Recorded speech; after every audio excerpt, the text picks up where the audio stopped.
Hello guys, welcome back to my how to channel. In today's video, I'm going to show you how to increase Windows 11 boot speed. So in the first step, enable fast startup. For this, press Windows plus R, type Control, and press enter to open the control panel. Then navigate to hardware and sound. After that, power options.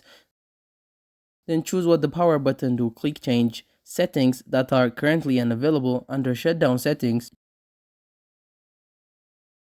check turn on fast startup, then click save change.